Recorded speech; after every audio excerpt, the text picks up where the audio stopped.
Hey everybody, welcome to Always Bored, Never Boring. So, Warhammer Quest Cursed City. Looks like Games Workshop have done it again. Last Monday I posted a video to say that the final expansion for Warhammer Quest Cursed City, called Nemesis, would be going up for pre-order at 10 AM on Saturday the 3rd of December. In that video I suggested that despite seeming like a very lackluster expansion, it would probably sell out quickly, mainly because I didn't expect Games Workshop to print many, and scalpers gonna scalp.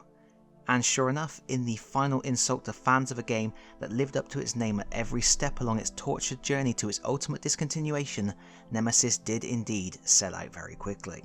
This final expansion really does seem to show how little care and thought Games Workshop are expending on this game at this point. For a start, they priced it at £30, which is exactly what they charged for the previous expansion Night Wars, and yet it contains even less content. Night Wars had a 48-page booklet, 53 cards, 2 board tiles and 30 tokens of various types. By contrast, Nemesis has a 56-page booklet, 19 cards and 25 tokens. While the book may be a few pages longer, you are getting less of everything else, and yet the price for both expansions is the same. Of course, the value of an expansion cannot be measured only by the number of cardboard tokens in the box, but if you already felt Night Wars was a little lean to support that £30 price tag, this one is really going to sting. But it gets worse. Night Wars was available from third-party retailers, so it was possible to pick it up with a 20 to 30% discount. However, Games Workshop made Nemesis a direct order exclusive. I contacted a few different retailers, all of which said they had attempted to get stock but wouldn't be able to. Games Workshop couldn't even be bothered to distribute this final box, and that meant it was necessary to purchase from them directly, not only paying the full retail price of £30, but also having to pay for postage, unless you bundled it with enough other products to qualify for free shipping, of course. And despite all of that, they still managed to sell out within a few hours. In some territories at least. At the time of creating this video, the expansion is already sold out in Europe. You can still get a copy in the US, Australia and New Zealand though. Considering the obscene price markups in those territories, that's probably not all that surprising. I think this does beg the question, have Games Workshop set a precedent for their specialist games? If they make another Warhammer Quest, will any expansions be treated in the same manner? After all, they have proven now that they can put out a few cards in a book, charge £30 and then sit back and watch the cash flow as people rush to buy all the miniatures they need to play.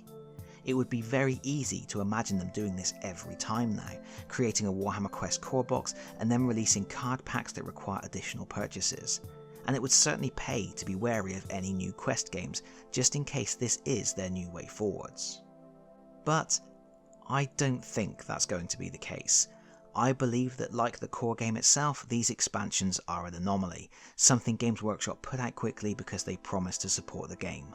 Something they could squeeze into a packed content schedule without having to slate the design and production of new miniatures. I can imagine we will see card-only expansions in the future. We saw them for Silver Tower, Shadows over Hammerhal, Blackstone Fortress and Cursed City after all, but I don't think it's the new norm. And what about me personally? My channel is built on a foundation of Warhammer Quest, foundations that look incredibly shaky right now. How does this all impact me and what I do here? Well, as a fan of Cursed City, the game, not the way Games Workshop has handled it, and a content creator, I did decide to get a copy of this expansion, and I did manage to secure a pre-order with Games Workshop Direct. I resented it to a certain degree, but I wanted to complete the story of this utterly bizarre release, not just on the tabletop, but on my channel.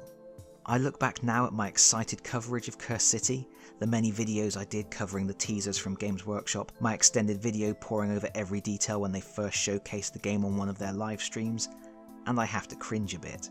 I got swept up in the excitement and never once expected the game to end up this way. And I regret that I perhaps swept up some of my viewers with me. When the game originally sold out, I felt bad that I had been a part of the hype that led to disappointment. I stopped covering the game, refusing to do painting or playthrough videos, but when Games Workshop announced Cursed City would be coming back, and with expansions, I got excited all over again. I fell for the same damn thing. Fool me once, shame on you.